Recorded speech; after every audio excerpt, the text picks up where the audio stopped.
Come to order. Senator Johnson is going to be here at about 10 after the hour, but I want to thank Senator Johnson for co-leading this roundtable. And he was also involved in the one that we had a couple weeks ago. I hope the public understands that Republicans are in the minority, so we can't hold formal committee hearings because only chairmen of committees, which are Democrats, call those hearings. So these oversight roundtables are an important part of the investigation that we do through our respective offices. Senator Johnson and I have a great deal of working cooperation for a lot of our investigations. And also for you people that have taken time out of your busy schedule to be here as panelists, I want to thank you for doing that. Three of our witnesses today are what we classify in an official way as whistleblowers. They happen to be Mark Jones, Mike Taylor, and Fred Wynn. They're patriots, and as I often have said about whistleblowers, too often by our bureaucracy, whether it's these three people or other people, because I've been dealing with this for decades, bureaucracy tends to treat whistleblowers like skunks at a picnic. Today, we're going to discuss issues of very significant importance. Public safety is a connection. First, thank you, Senator Johnson. I just told him you weren't going to get here until 4:10. You're pretty fast. Okay, yeah. First, the government's failure to follow the law. And second, retaliation against whistleblowers who alerted the government to those failures. DNA Fingerprint Act of 2005 requires a federal law enforcement people and their agencies to do several things. Law enforcement agencies are required to collect DNA from individuals who are arrested, facing criminal charges, or are convicted, and from certain detained non-citizens at our border. These DNA samples are sent to the FBI database to assist and develop criminal investigations and leads for law enforcement. For many years, the Department of Homeland Security and Customs and Border Protection have failed to follow the law. According to recent protected disclosures by these brave whistleblowers with us today, in fiscal year 2023, DHS and Border Patrol only collected DNA from 30 to 40% of the 3 2/10 million individuals at the southern border. Even more concerning, according to protected disclosures, there are locations at our southern border in which the required DNA collection isn't even happening. Now, my oversight of these issues goes back at least 6 years. November 2018, I wrote a letter to DHS regarding that department's failure to collect DNA as required by law. In 2020, the Trump administration made regulatory changes and required DNA collection take place as the law demands. However, according to protected disclosures, federal bureaucrats put up roadblocks at each turn. Then the Biden-Harris administration assumed power. They simply stopped pushing the full compliance and failed to follow the law. Their non-compliance continues today. In 2023, after receiving new whistleblower disclosures, I wrote a letter to the same Department of Homeland Security My letter included very precise internal government data that clearly showed the Biden-Harris administration's failure to follow the law. The records also included FBI records that showed examples of illegal migrants who were connected to criminal cold cases after obtaining their DNA. The crimes included homicide, burglary, assault on federal officials, and sexual assault of minors. Those records illustrate the importance, very importance, of obtaining DNA at the border. The Biden-Harris administration, Department of Homeland Security, has failed to respond to my letter. On February 26 this year, I wrote to DHS highlighting the department's failure to respond to my November 2023 letter and requested an immediate response. My letter again made public brand new whistleblower disclosures regarding Border Patrol's alarmingly low percentage of DNA samples at our border. Again, I asked questions related to the department's DNA collection practices. Now, to date, which should be no surprise, the Biden-Harris administration's Department of Homeland Security has again failed to respond.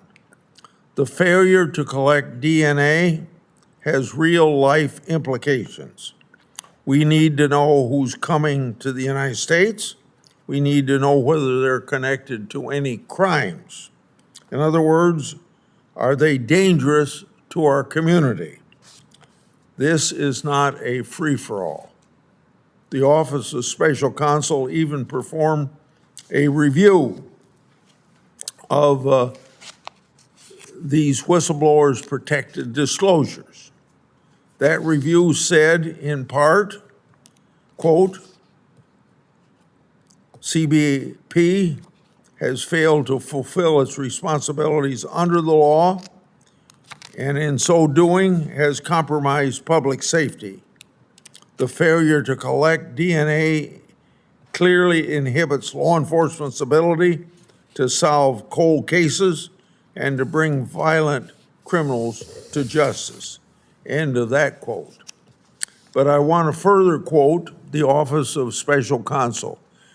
This office said, quote, the agency's noncompliance with the law has allowed subjects subsequently accused of violent crimes, including homicide and sexual assault, to elude detection even when detained multiple times by Customs and Border Protection or Immigration and Custom Enforcement. This is an unacceptable dereliction of the agency's law enforcement mandate, end of quote. Well, take a look and study that. An independent third party substantiates these allegations. After making their protected disclosures, all three whistleblowers were retaliated against, retaliation that's been extensive and enduring. From February 2018 through the present, DHS officials have subjected these whistleblowers to significant changes in duties, responsibilities, and working conditions. They suffered an overall reduction in pay, and they have been removed from their supervisory positions. These illegal actions by the government have negatively impacted promotional opportunities. For example, the Office of Special Counsel identified an intentional non-promotion for Mr. Jones. Additionally, in 2022, the Biden-Harris administration, Border Patrol removed credentials, law enforcement authorities, and firearms from Mr. Taylor and Mr. Jones.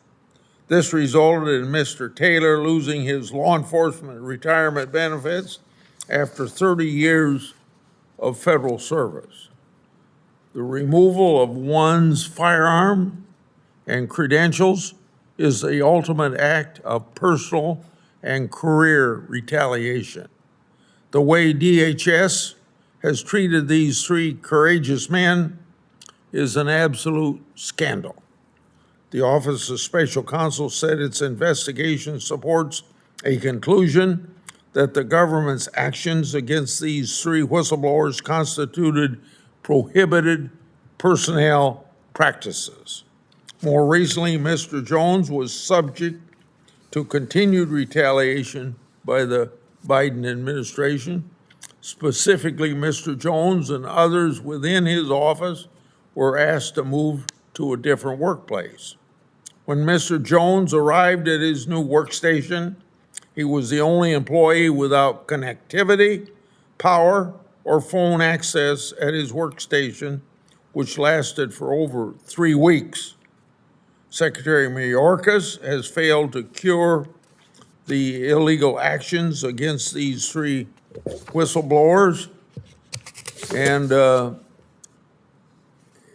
And for me to put this as plainly as I can, the government has violated federal law, retaliated against three brave whistleblowers, and continued to refuse to take corrective action. It's a complete disgrace. The supervisors need to be held accountable. This senator won't stop fighting for these whistleblowers. My investigative efforts in this matter will continue. Now I turn to my friend, Senator Johnson.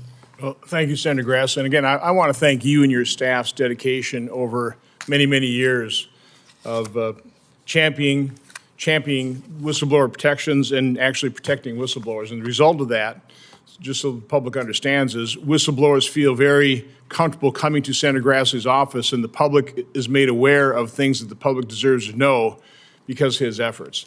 Yeah, I certainly want to thank the whistleblowers testifying here today.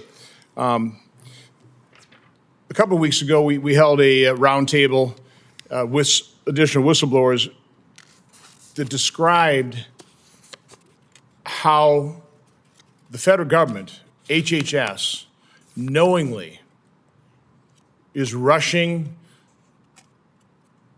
passing, and transferring unaccompanied children to supposedly sponsors who are undocumented, who the government knows full well are probably, in many cases, part of a transnational criminal organization that traffics humans, sex trafficking.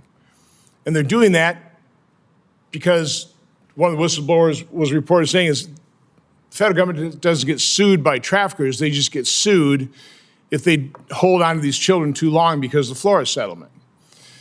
So today's roundtable is talking about how the federal government is not following the law in terms of collecting DNA samples on people coming to this country illegally. Now, there's a couple reasons that we would want to do that. And the obvious ones are we want to try and catch criminals if we know about them to prevent crime. It certainly helps us solve crimes because we have these fabulous databases now. Once you get the DNA sample, you can match that with other DNA taking part of the crime. Again, to catch that criminal, to solve the crime so it doesn't create more crimes.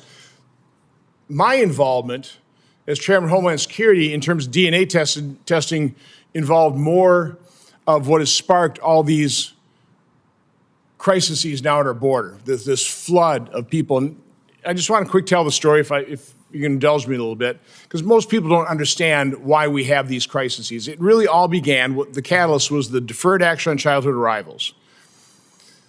That was the improper use of prosecutorial discretion, deciding not to prosecute hundreds of thousands of people who came to this country illegally.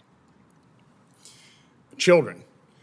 The result of that is the human traffickers were able to communicate in Central America and elsewhere around the world that American immigration law has changed. And if you get into America now, you're going to be handed a white slip. They call it a permiso. That's not what it was. It was a notice to appear. But the reality of the situation is people started flooding this country. And I think it's 2014, President Obama declared a humanitarian crisis when we were encountering 2,000 people a day. Jay Johnson said it was a really bad day for CBP. It was 1,000 a day. Well, under the Biden administration, we've had December 10,000 a day average. One day, 14,000. But to get back to my story, President Obama, with his humanitarian crisis, started detaining families with their children. He was sued, and there was a court decision that reinterpreted the Flores decision, the Flores settlement, that required DHS to turn over, find a sponsor, no longer detain unaccompanied children after 20 days. And the reinterpretation of that said that included children accompanied by their parents. And so the Obama administration was put in a very untenable position of saying, well, if we want to detain the parents who've come to this country illegally, we still have to turn the children over to foster care, start separating families, which the Obama administration understandably and justifiably didn't want to do. So what that resulted in is fake families. We had testimony in the committee room, the Homeland Security Committee room in June of 2019, that they were selling children. We had a 51-year-old illegal immigrant confess that he actually bought an infant boy for $84 to have a fake family, so they could exploit our asylum laws under that Flores reinterpretation. So that now you come in with a child, the family units were allowed in this country. And that is what has sparked these massive waves of illegal immigration. And so the fact that DHS just refused it, and here's the real question I'm going to have, is why do career DHS personnel refuse to do what Eric Holder said was going to do after a year of just getting their act together, to do DNA testing to make sure that these actually are family units and not trafficked children? Again, it just boggles my mind. So again, I'll end now. I've rambled on for really far too long.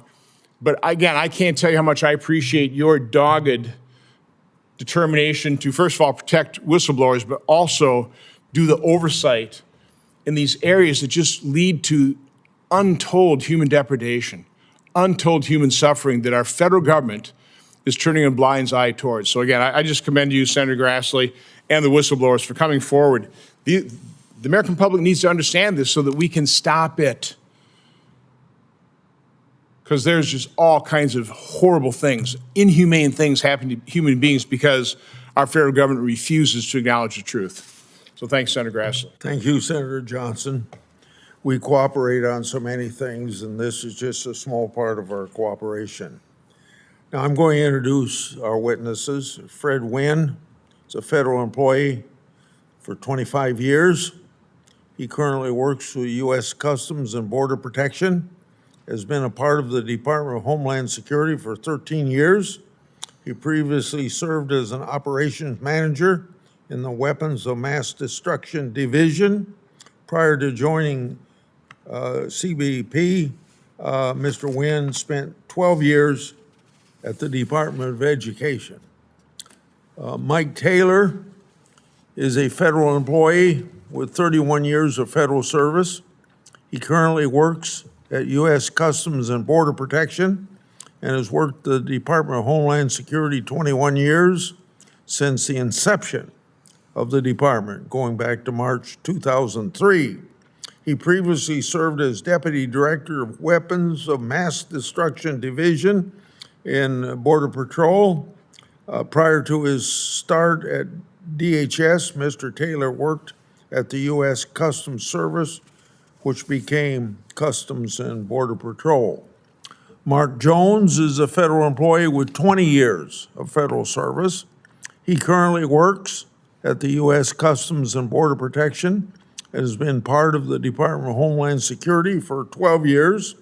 He previously served as the acting director and branch chief of the Weapons of Mass Destruction Division at Customs Border Protection. He also served the Office of Anti-Terrorism at CBP. Prior to joining CBP, Mr. Jones served 8 years with the Federal Bureau of Investigation. Kumar Kimball is a former federal employee with the Department of Homeland Security. He previously served as Deputy Assistant Secretary and Deputy Director of U.S. Immigration and Customs Enforcement. Mr. Kibbe is a West Point graduate and served with the 82nd Airborne Division. I thank all of you for beginning, and we'll go from my left to my right. So would you start out, please, sir? Senator Grassley and Senator Johnson, thank you for the opportunity to sit before you and your colleagues to answer questions regarding my experience as a whistleblower, the critical importance of the DNA Fingerprint Act of 2005, and the requirement for DHS to comply fully with this law. Senator Grassley, I want to thank you and your oversight unit for nearly 6 years of work to uncover and make public the retaliation against myself and my colleagues, as well as your efforts to hold DHS and CBP accountable for their duty to follow the law and keep Americans safe. My name is Fred Wynn, and I'm joined by my colleagues Mark Jones and Mike Taylor. Mark, Mike, and I were all part of the Weapons of Mass Destruction Division that was housed within CBP's Office of Intelligence. Based on our experience, expertise, and success in assisting the Department of Defense with running latent fingerprints on improvised explosive devices against CBP's fingerprint database, we were asked to develop and implement a DNA collection pilot program. During this process, we identified the DNA Fingerprint Act of 2005, which requires DNA to be taken from all subjects arrested by federal agencies. Our pilot program was to bring CBP into compliance with the law and submit DNA samples to the FBI's Combined Index DNA System database. Significantly, collection of DNA at and between U.S. ports of entry allows our law enforcement community to develop investigative leads and solve cold cases throughout the United States. The low percentage of DNA collection that we see today allows criminals to commit further crimes, including forcible sex offenses, murders, trafficking, drug smuggling, and other acts perpetrated on U.S. citizens and residents. Given the enormous potential of DNA collection to solve cold cases and assist criminal investigations nationwide, we took our jobs seriously to bring CBP into full compliance with the law. We found that the career bureaucrats tasked with implementing this law were failing to make even minimal DNA collections. In May of 2017, DHS Secretary John Kelly issued a memorandum directing DHS components to enhance biometric collection practices in support of DHS's screening and vetting activities. CBP made no effort to begin DNA collection in response to this memorandum. In February of 2018, after DHS leadership became aware of the noncompliance with the law, a series of retaliatory actions, which Mr. Jones will outline, began. Full compliance with the DNA Fingerprint Act of 2005 is a crucial component of our nation's security efforts. The continued failure to implement the law must cease. Thank you.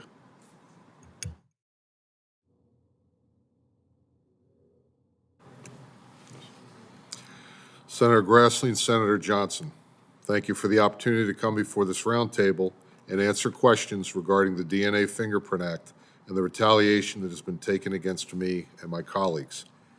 Senator Grassley, I specifically would like to thank you for the work that you and your oversight unit have done on this issue. My name is Michael Taylor. I am an employee at CBP and was part of the WMD division with Mark and Fred, as Mr. Wynn just noted. I would like to take a few minutes to discuss what I have witnessed from 2017 until the present as it relates to CBP's nonconformity with the DNA Fingerprint Act of 2005. As Mr. Wynn has just mentioned, we were directed to develop a DNA collection program that would ensure CBP's 100% compliance with the DNA Fingerprint Act. In 2018, as we were developing and close to implementing the DNA collection pilot program, we began to see that federal bureaucrats in charge of implementing the DNA Fingerprint Act were actively obstructing the law. Although I cannot speak to their motives, it became clear that certain senior officials were hell-bent on slow-rolling any process or pilot program that enabled DNA collection. While CBP ostensibly supported our development of a collection program, we were excoriated when the White House and the Department of Justice were made aware of CBP's and DHS's ongoing failure to comply with the law. CBP officials became further enraged with us when the White House and the DOJ were informed of CBP's and DHS's intentions to never comply with the DNA Fingerprint Act. CBP has maintained this defiant posture to this day. CBP and DHS sophistically asserted that a 2010 exemption absolved them of any obligation to collect DNA for nearly a decade. In a letter to President Trump, the Office of Special Counsel refuted CBP's fabricated assertion and chastised the agency for its misconduct and inexcusable failure to implement the DNA Fingerprint Act. The Trump administration published a final rule in March 2020 in the Federal Register that restored the Attorney General's plenary legal authority to authorize and direct all federal agencies, including the Department of Homeland Security, to collect DNA samples from non-United States persons who are detained under the authority of the United States. Any contrived notion of the existence of a waiver for DHS was ended on that day.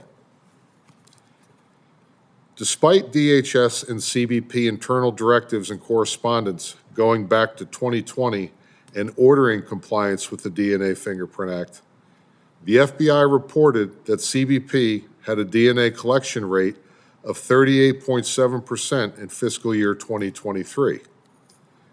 That means out of approximately 3.2 million nationwide encounters, almost 2 million individuals did not have their DNA collected.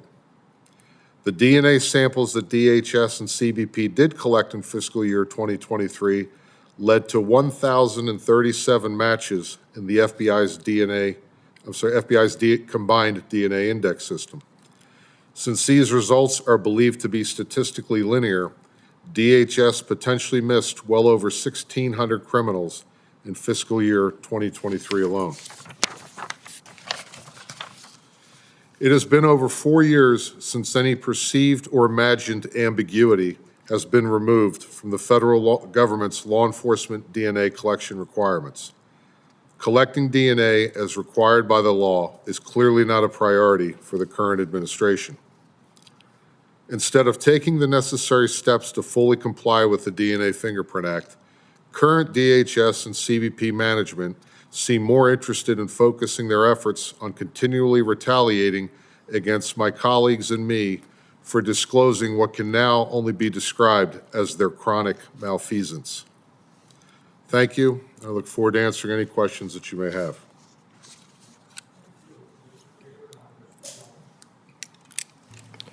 Senator Grassley and Senator Johnson, thank you for the opportunity to come before this roundtable.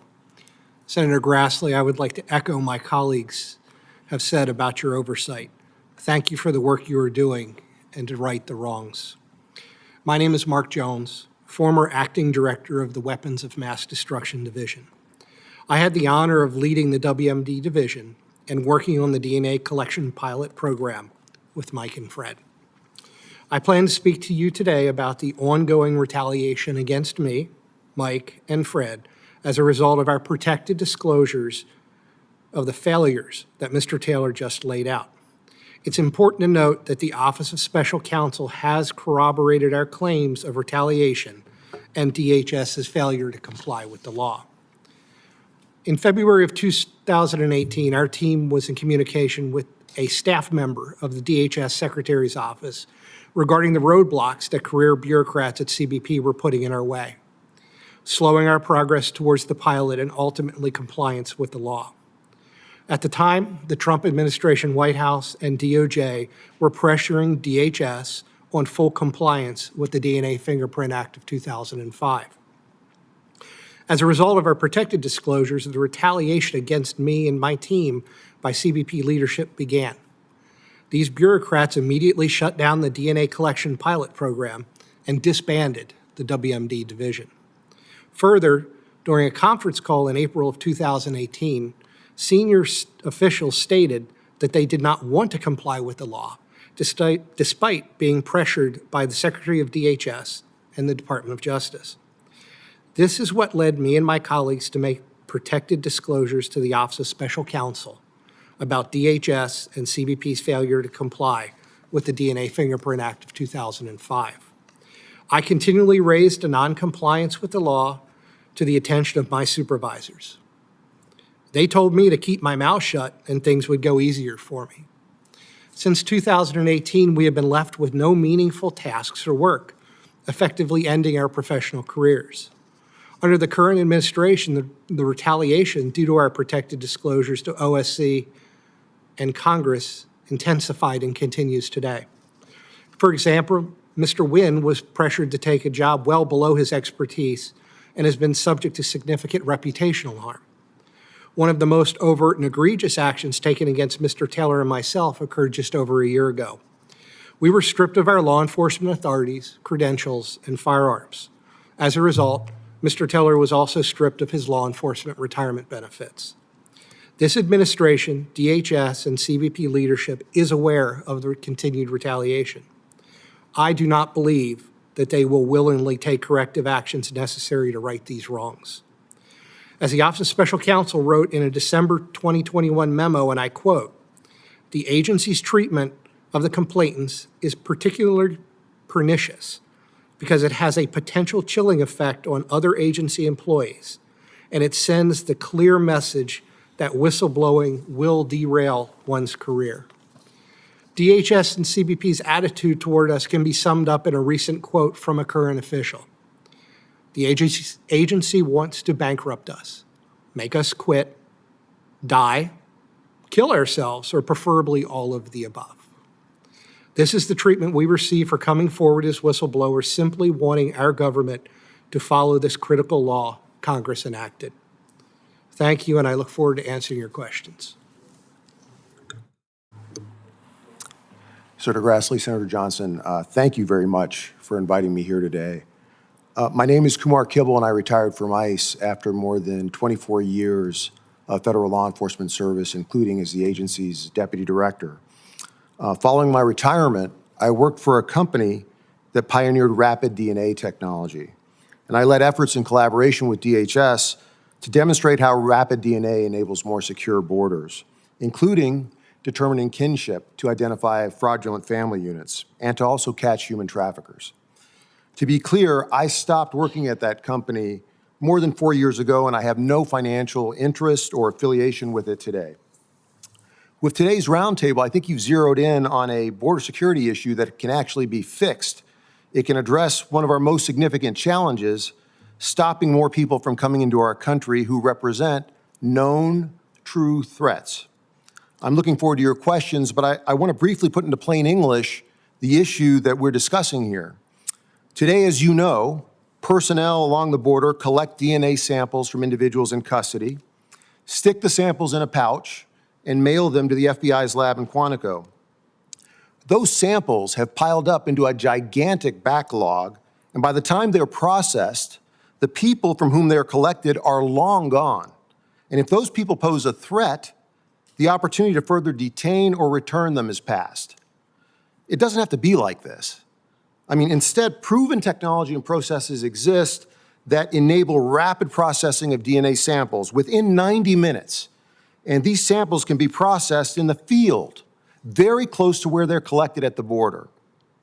We can and we should be getting DNA profile results while individuals are still in custody.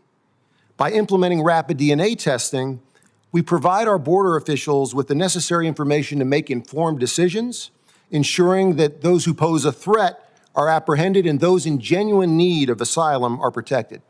Senator Johnson, you referenced the case of the 51-year-old male. I was there during the pilot in April 2019, when, if it's the same case, where we identified that, and that was based on rapid DNA, waiting for months for results to come back that would help us establish whether this is a fraudulent family unit would just not be effective.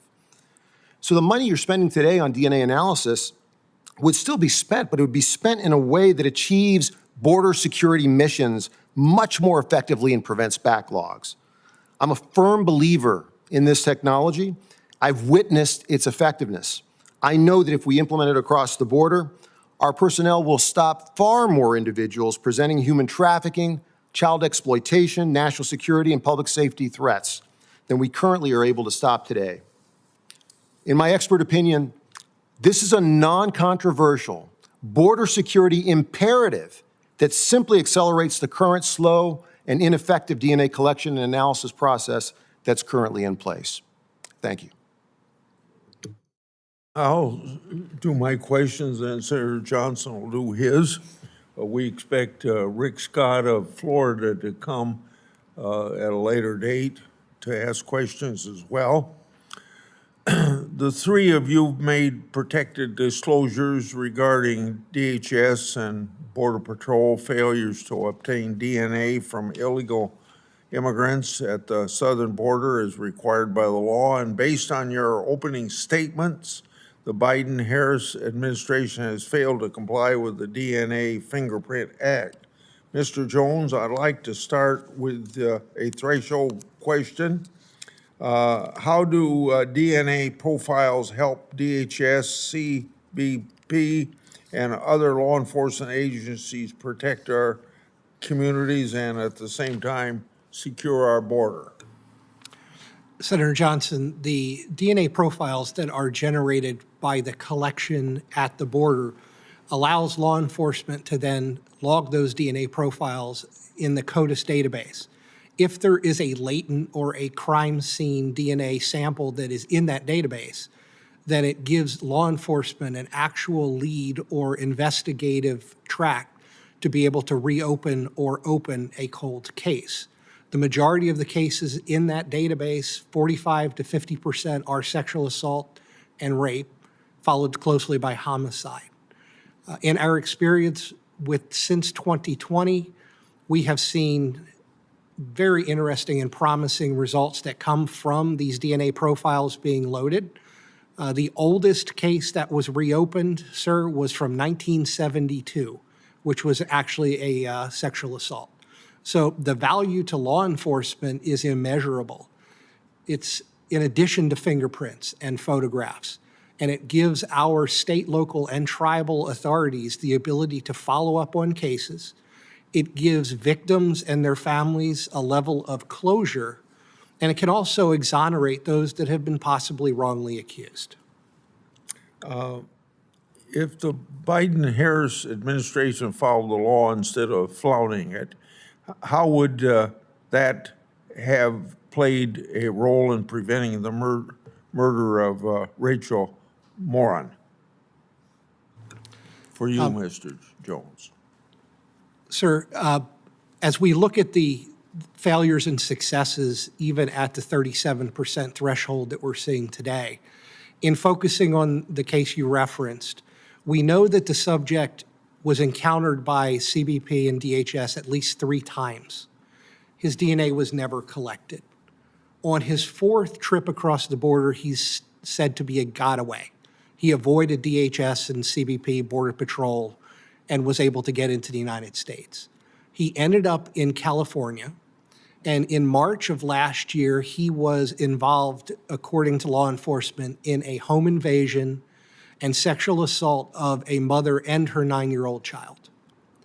In that encounter, law enforcement was able to collect DNA samples and sent them to CODIS. Unfortunately, there was no match because we did not collect his DNA as we should have. From March and until August, there was no investigative lead that would have led us to the subject. Do we know if we had that investigative lead and had identified the subject, we could have located him? Possibly.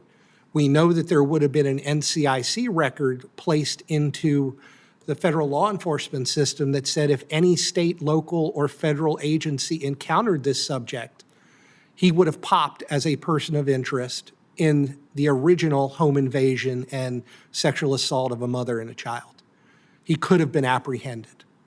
We could have had a person to look for. Do we know if we could have absolutely prevented Rachel Morin's rape and murder? We don't know that, sir. But we do know that if we were able to identify this subject earlier, he would have been on law enforcement's radar and potentially apprehended. Also for you, the administration's DHS and CBP aren't collecting DNA at some locations at the southern border. Where, why, and what's the impact on our national security? Sir, Senator, a colleague of ours was visiting sites along the southern border. And they went to approximately 12 sites, and neither Border Patrol nor Office of Field Operations were collecting DNA at any of those sites while they were present. They asked the officer and agents why they weren't doing it, and the response our person told us was, they're just not doing it. The impact is, again, we are allowing investigative leads to get past us, and we're frankly violating the very law that was passed by Congress in 2006 and implemented by the Department of Justice law enforcement entities in 2009. So the impact is clear. Mr. Taylor, regarding the ongoing whistleblower court case with your colleagues, has the administration, DHS and CBP, made false or misleading statements internally or explained or public about it? If so, please explain. Yes, Senator Grassley. When the Office of Special Counsel began investigating our allegations of whistleblower reprisal, this started back in 2018, I'm sorry, CBP told the Office of Special Counsel that we were poor performers and were about to be fired. When the OSC pointed out that we'd received significant awards and public recognition for our outstanding work 6 weeks before the dismantling of our group, CBP then stated that we weren't a good fit in our current organizational location. When the OSC told CBP that we were reprised against and should be restored to our previous position, CBP told the OSC that the funding was no longer available. When the OSC pointed out that CBP's recently submitted budget included expanding the number of personnel in our WMD division by 500% over the next 5 years, CBP said that that money was reappropriated. A seemingly innocuous email sent by me to CBP's Finance Center confirmed that the WMD funding was indeed available and currently being utilized elsewhere by CBP, as it is today. In fact, one of our salaries, as Mr. Jones had articulated earlier, has been paid out of the WMD budget for the last six plus years, proving our point that the Office of Special Counsel has been perpetually lied to by CBP. Numerous individuals in multiple offices in CBP have made known false statements to the OSC, the Merit Systems and the Merit Systems Protection Board. They've also made known false statements to congressional oversight groups. CBP's table of offenses clearly articulates that the penalty for knowingly making a false statement in an official inquiry is removal. There are no mitigating factors, and yet no one has been disciplined. On September 23rd, Senators, you are aware, you wrote to Secretary Mayorkas and Acting Commissioner Troy Miller about CBP making false statements to the press. Your staff had confirmed with the Office of Special Counsel twice that the Office of Special Counsel had sought corrective action on our behalf. CBP made public statements to the New York Post stating, quote, "The Office of Special Counsel terminated its investigation into these claims without issuing a prohibited personnel practice report or seeking corrective action." That is clearly a lie. Rather than issue a retraction, CBP stated that, quote, "This is a mischaracterization of this issue based on incomplete records, and we are unable to comment further based on open litigation regarding these cases." Lie, deflect, and lie some more has been a winning strategy for CBP since 2018. They are lawless and proving to be accountable to no one. As we've mentioned to the various oversight groups we've spoken to, Senator, CBP is the equivalent of a multi-billion-dollar corporation. They have their own press corps, and they can make statements to the press regardless of how dishonest or untruthful they are. And they're given the benefit of the doubt that the average citizen would not believe that that an agency would openly make a public statement that was so patently untrue. As you are aware, and your staff called CBP out on this factual and known misstatement, they continue to do so and operate in all these facets with impunity. Okay, I'll stop and let you, you go ahead. Okay. Are you done, sir? Yes, Senator, thank you. Okay, go ahead. Thanks, Senator Grassley. Mr. Nguyen, who retaliated against you, and are they still serving in government? Thank you, Senator. There were multiple managers and staff within CBP's Office of Intelligence that retaliated against myself and us collectively. The first act of retaliation was to dismantle the WMD division within CBP's Office of Intelligence. This retaliatory act had the effect of leaving us sitting idle with absolutely no work all day. I'll just add that being iced with nothing to do is one of the most effective punishments I can think of if you want to retaliate against an employee. These acts were taken with the full knowledge of the management chain of CBP's Office of Intelligence. So so you have specific names. I can see where you don't want to, state them publicly, but we can be made aware of those names, and then I'm assuming they're still serving in DHS and within the agencies in government? Sir, we can certainly provide you with all the names. At least two of those individuals are no longer employed by the federal government, but we can provide you with that information. Okay. So under the Trump administration, their Office of Special Counsel were looking into this at the start of the Biden administration, that their investigation of the retaliation just stopped? You mean after the Office of Special Counsel looked into the issue? The retaliatory acts did continue. They did continue. They did continue. Again, yes. but did you have an advocate inside the Biden administration Office of Special Counsel? No, Senator, we did not. Okay, so you, that speaks volumes. Mr. Taylor, in your testimony, you said, although I cannot speak to their motives. Again, what boggles my mind is you have bureaucrats within DHS. Their job is to secure this homeland, secure our border, and yet they won't follow the law. So I'm asking you, I'll ask Mr. Taylor next too, because you said the bureaucrats immediately shut down DNA. Why? Why would they do it? Now, again, I do understand early on with Eric Holder, there was a year where they just did not have the capability. They wanted to obtain the capability, get the funding to establish it, but that was supposed to be a 1-year exemption period, right? That was back in 2010? Senator, that is correct.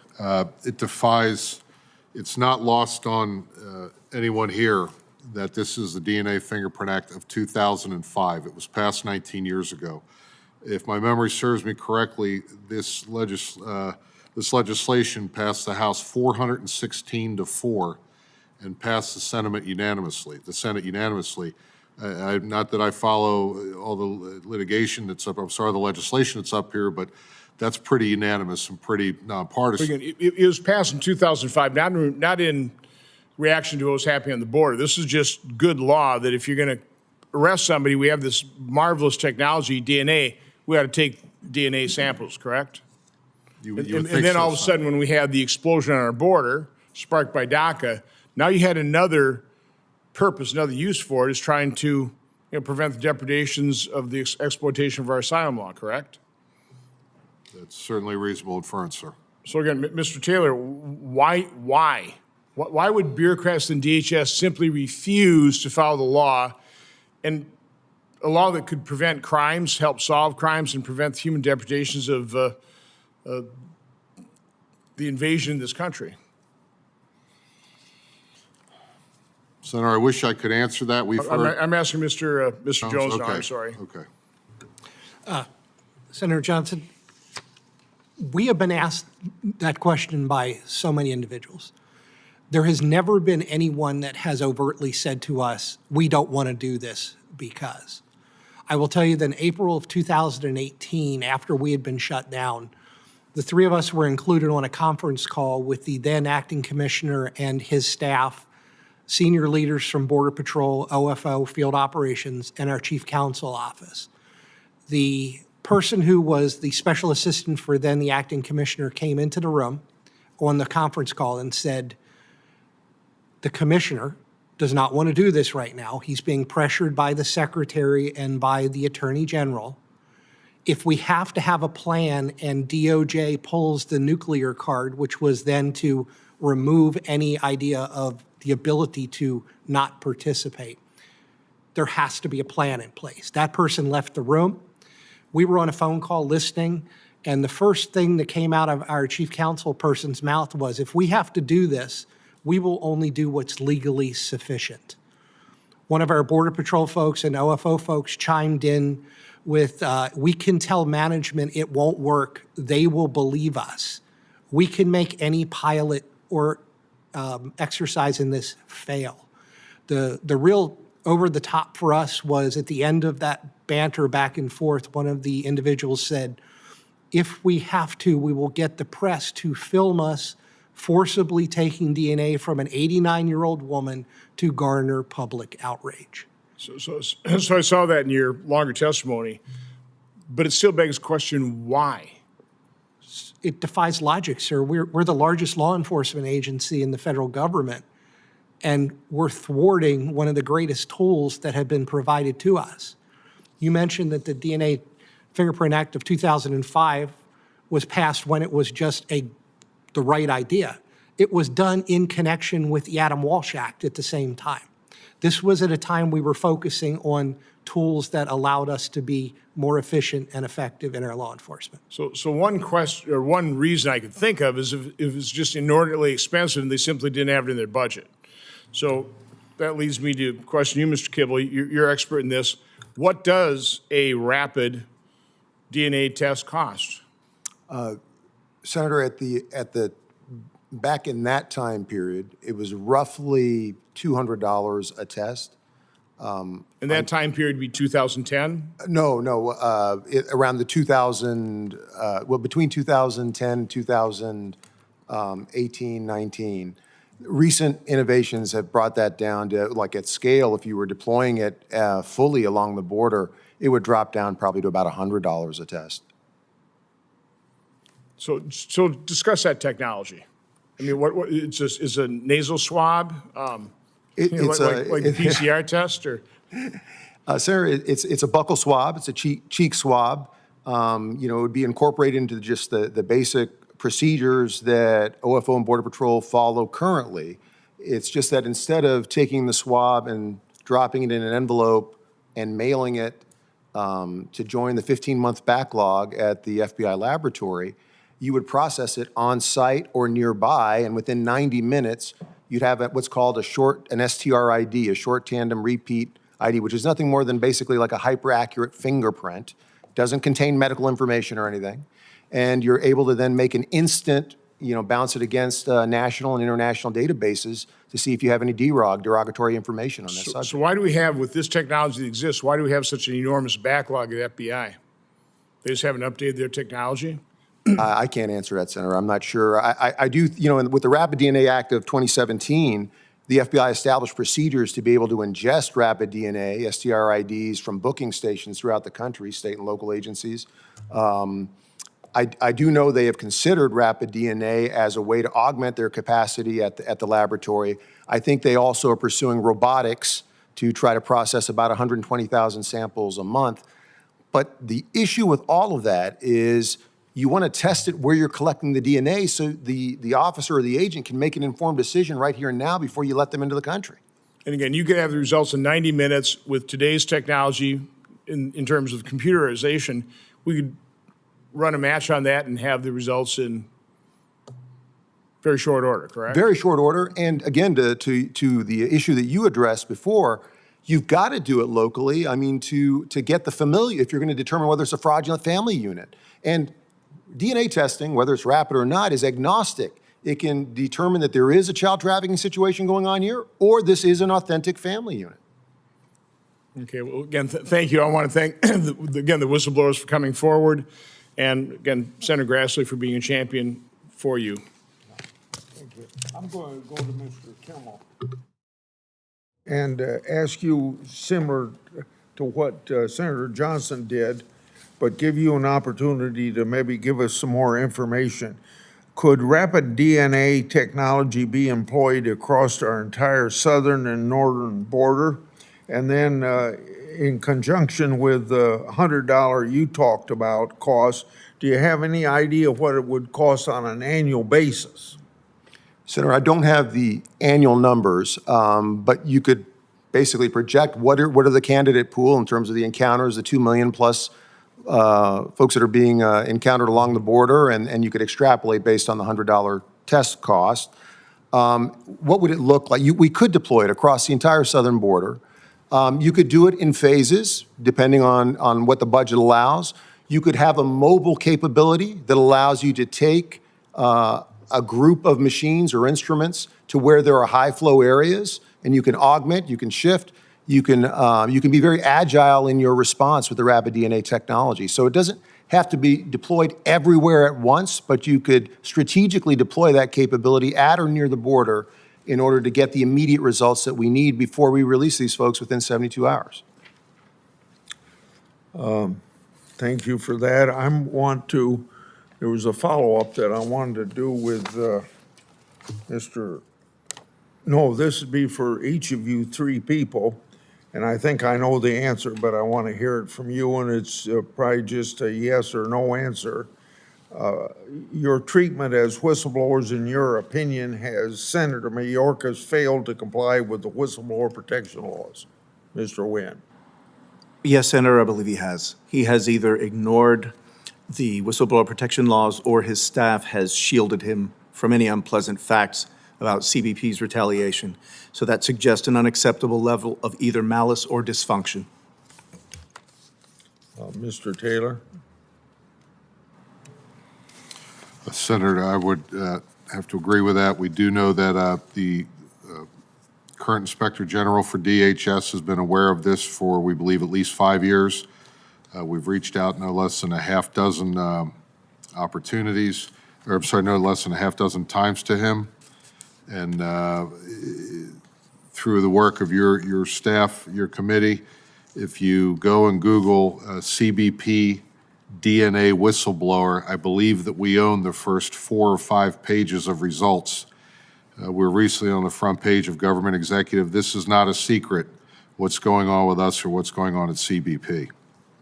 And Mr. Jones? Thank you. In short, yes, sir, I do believe that the Secretary has not protected us and followed through on the Whistleblower Protection Act. Have each of you continued to be retaliated on beyond what I said in my opening statement? Senator, at approximately the end of 2018, I reached the limits of my ability to tolerate being iced, and I sought a separate position within Customs and Border Protection. So I can say that the retaliation against me has ceased. However, I am on a drastically different career path than I would have been. Senator, since the removal of my law enforcement retirement, my firearm, my law enforcement credentials, the position description change, short of terminating me, there's no basically more reprisal that can be done just by the change of my status as a non-law enforcement officer employee has likely precluded me from participating in some of the committees and groups that we have because you're required to be a sworn law enforcement officer. So again, was there any retaliation as of recently? Again, the only further steps that could take with me besides sticking me in a broom closet or terminating me have already been done. Thank you. Senator Grassley, I was demoted 3 levels. My career progression was removed. My reason for leaving the FBI was to come to Customs and Border Protection to help them build a counter weapons of mass destruction program. That vocation was clearly taken from me. As Mike stated, my firearm, my authorities, my credentials also stripped from me. It was in one act, the final, I'll call it coup de grace of my position and career within CBP. Looking into the future, I have no place to go. We have been with 6 years with no valid employee appraisals. We get NAs for all of our categories. So even attempting to go within government, we're being retaliated against because we can't go anywhere, because any agency will ask for your last employee appraisal as a gauge on whether you are an acceptable employee or not. So it does continue. I had someone recently say to me that they equated our existence to career terrorism, where we don't know what CBP is going to do to us next. And as Mike said, short of actual termination, we've been about as diminished as we can be and sit idle today.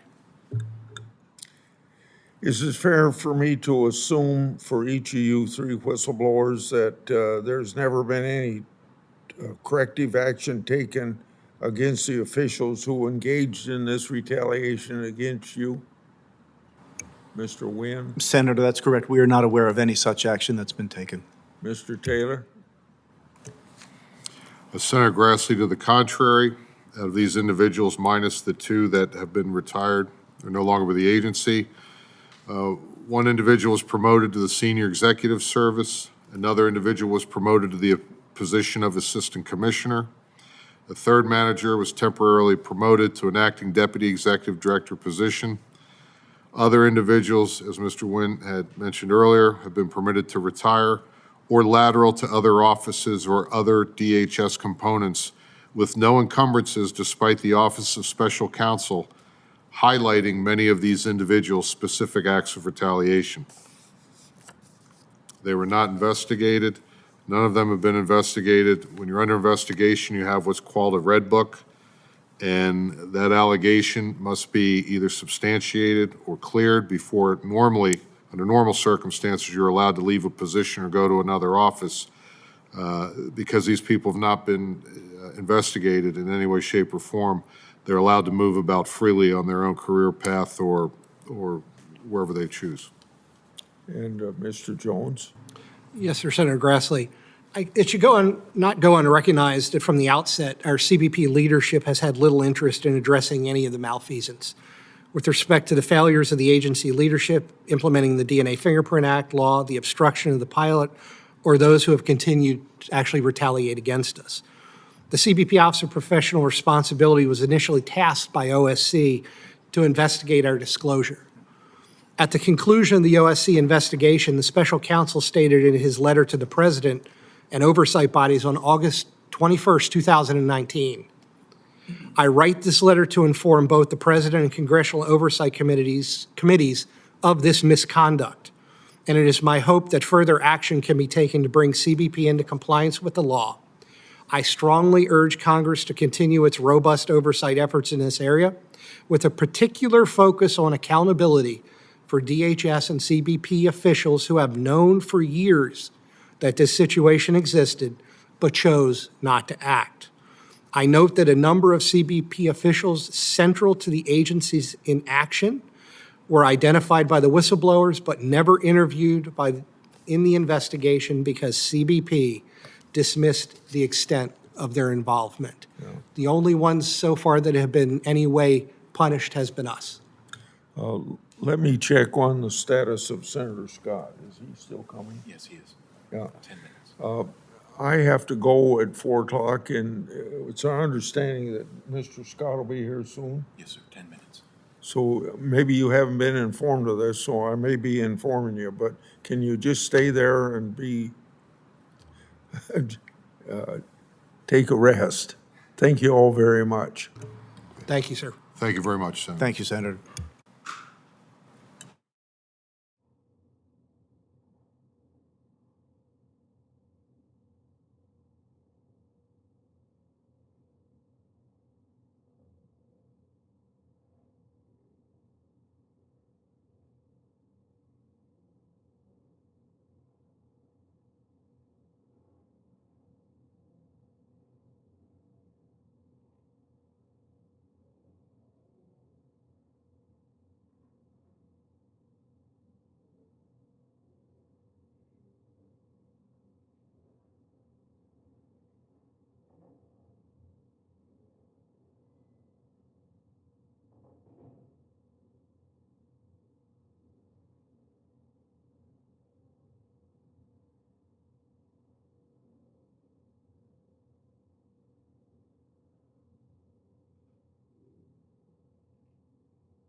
Doing well, Senator.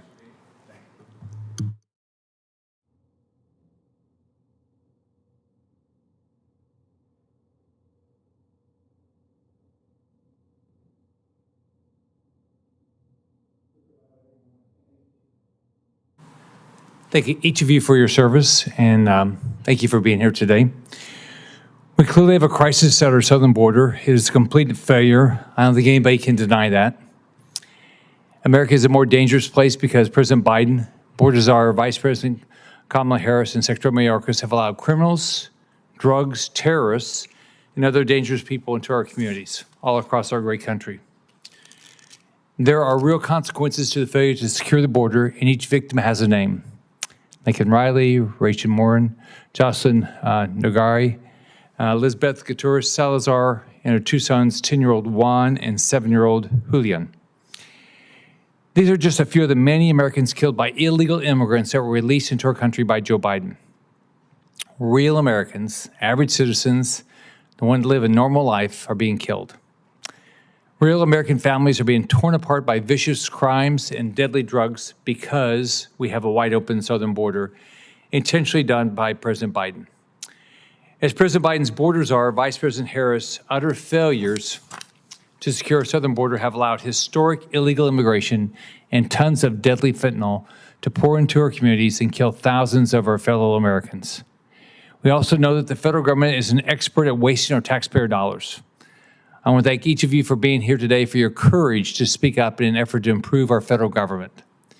I introduced the Stop Human Trafficking of Unaccompanied Migrant Children Act, which addresses the unbelievable reports of unaccompanied migrant children being released to sponsors under this administration who have not received proper screening from the Department of Health and Human Services. You can't imagine they're doing this. This bill will ensure extensive vetting by DHS and HHS before a vulnerable, unaccompanied child is placed with a sponsor. A 2023 report from the New York Times, which is not known for being unfriendly to the Biden administration, stated that during the first 2 years of Biden's presidency, his administration could not reach more than 85,000 children. That's unacceptable. Mr. Jones and Mr. Taylor, I have a few questions for each of you. Do you believe DNA tests of illegal aliens should be administered before pre-release and as part of the process when HHS places an unaccompanied migrant child with a prospective relative sponsor? Senator Scott, the DNA tool is invaluable, especially when establishing the family units. So the short answer is yes, sir. Okay. Mr. Taylor?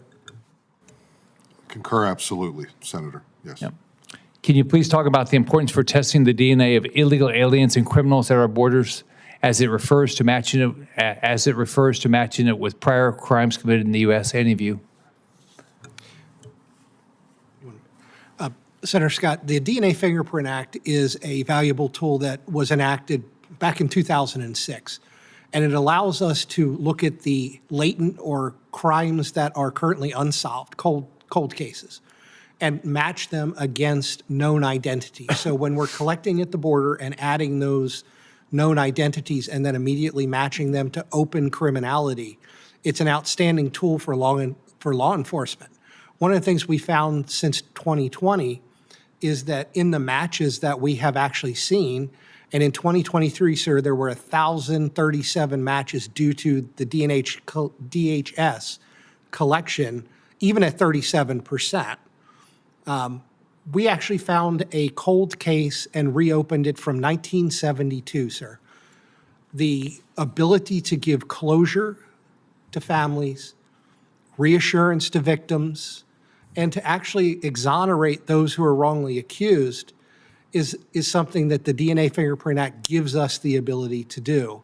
And by only 37% compliance, there is some progress, but we believe it's linear. So if that's the case, we likely missed over 1,600 violent criminals in 2023 alone. Mr. Taylor? Yes, Senator, if, to Mr. Jones' point, he is correct. We believe these statistics are linear. At a 37% compliance rate last year, there were still, not including the gotaways and the other unknowns, which we do not know, there were still almost 2 million people that we did not collect their DNA from. that we processed at the border. Though this is slowly improvement. In 2017, CBP, ICE, and DHS, we were collecting DNA from about 3% of, people that we encountered. There were a lot of reasons, misinformation reporting up. The thought for that low level at the time was CBP argued that DNA was being collected downstream, and they were being turned over to U.S. Marshals or possibly other law enforcement entities. That was not the case. But to just answer, the short answer to your question is absolutely. It's inarguable. One thing, help me out if I misspeak here. I believe at even a 37% compliance rate, CBP is responsible for about 40%, 42% of the annual cases that are being solved through the entire FBI CODIS index. So we're one law enforcement agency, granted CBP's one of the largest law enforcement agencies, or the largest in the country, but one agency's solving 40%, or presumptively solving or opening 40% of the cases resident out of the X millions in the FBI CODIS DNA, FBI CODIS index. Right along those lines, too, what's even more interesting is I believe CODIS was first operational in 1997, and we've just started effectively giving them a fair amount of samples less than 4 years ago. So if we're solving almost 40% of the annual cases that are being presumptively clued in every year, imagine what we would be doing, at a 90 or 95% rate. Mr. Nguyen? Senator, if I can just kind of put some numbers behind what Mike and Mark have just said. I want to share some numbers with you that apply to simply CODIS hits on DNA samples that were collected just by Customs and Border Protection in FY24. So just from October 2023 to June 2024, DNA samples submitted to CODIS by Customs and Border Protection have hit on 10 homicides, 145 forcible sex offenses, 97 instances of larceny, burglary, robbery, or embezzlement, and 10 assaults. So that is just a sample at less than 100% compliance. So I just ask you to imagine if we were at full compliance, the number of cold cases and crimes that we would be helping to solve. Why aren't they doing it? Senator, we've speculated on that question numerous occasions, and I can't give you an answer that I would call definitive. I can speculate, but to me and to us, it's a no-brainer. We should be putting more effort into getting us closer to 100% compliance every day. So do you think it's a directive from senior leadership? Again, You don't know? I could only speculate. Anybody else?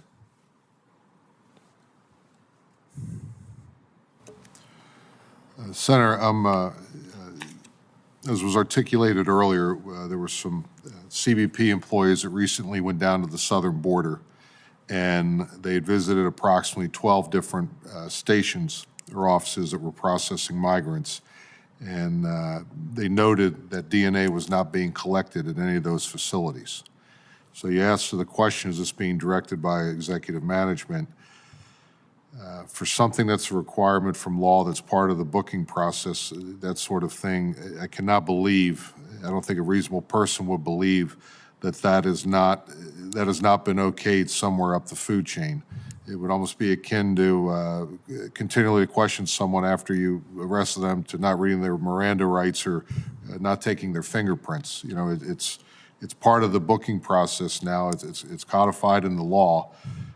Particularly from the clarification that then Attorney General Barr did in early 2020, that DHS will collect DNA from those non-U.S. persons detained under United States law. This is not this isn't a you may or you can if you would like. It's a you shall, and the fact that it's not being done with clearly no repercussions could lead one to reasonably deduce that this non-compliance is sanctioned at a high level. Could DNA testing at the border have prevented any of the horrific murders by the illegal aliens we have witnessed under the Biden administration?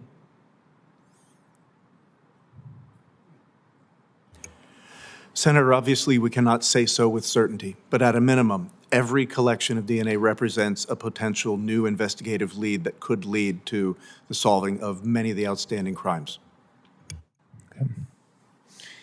If DNA would have been collected from illegal aliens entering our country, would it have prevented potential attacks like the attempted breach of the Marine Corps base Quantico by Jordanian nationals in the U.S. Illegally? Senator Scott, that is another one that's hard to say because unless there was a open case of DNA, latent DNA that would have been matched to that subject, those individuals would have had their profiles logged, but they would have not come up as an active or an open situation. Mm-hmm. If I may step back, you asked about, you'd mentioned the Morin case earlier. Mm-hmm. What we do know about that case is that we, as CBP, had the immigrant in custody 3 times, never collected his DNA. He became, on his 4th entry, a got-away and got past CBP and Border Patrol. We know that in March of last year, he was involved in a home invasion and a rape of a mother and her 9-year-old child. DNA was taken at that crime scene and submitted to CODIS. There was no match because we did not take that DNA. Between March and August, this individual was free to roam about the United States when Rachel Morin was raped and murdered. Do we know that if we had had that initial hit that we should have gotten, we could have stopped him? We don't. But we do know that law enforcement would have had a name, a photograph, and fingerprints of who to look for. And over that period from March to August, if he had been stopped by state and local, if he had been encountered by other federal officials, that record would have been an NCIC, and he would have been detained as a person of interest in that home invasion and rape of the mother and child. So it works, sir. Is it going to stop things? Logically, we think so. We believe Right. so.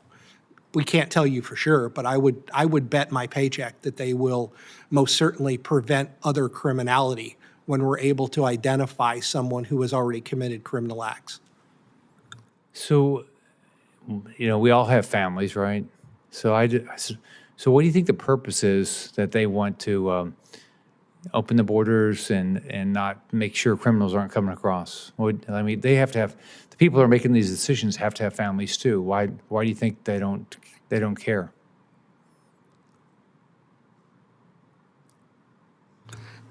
Senator, you actually have us at a loss for words also. We can't figure it out.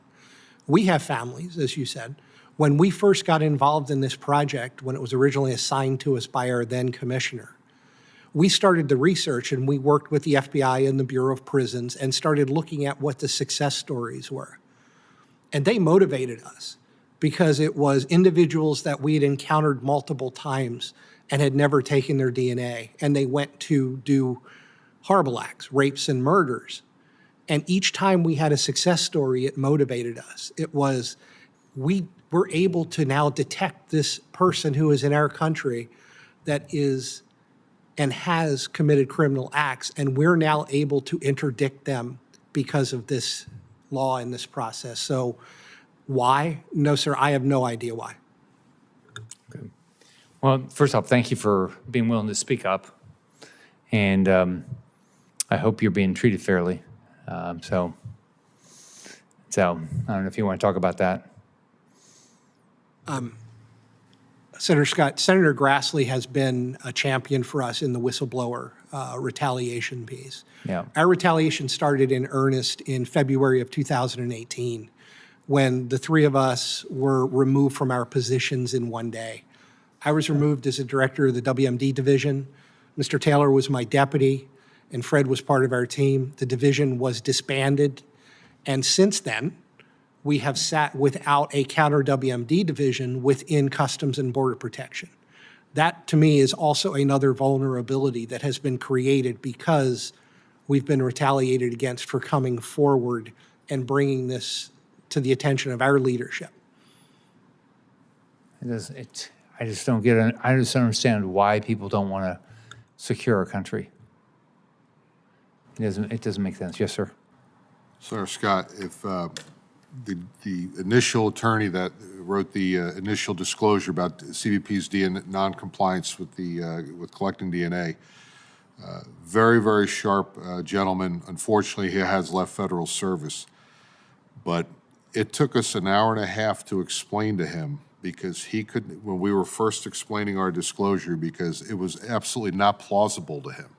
Right. He just kept saying, this is the dumbest thing I've ever heard. This absolutely does not make sense. Right. And as we started showing, you know, we provided him all the background information for the law. We provided statistics from the FBI. We provided statistics from CBP's own website. This is how many encounters we had. We had 600,000 encounters.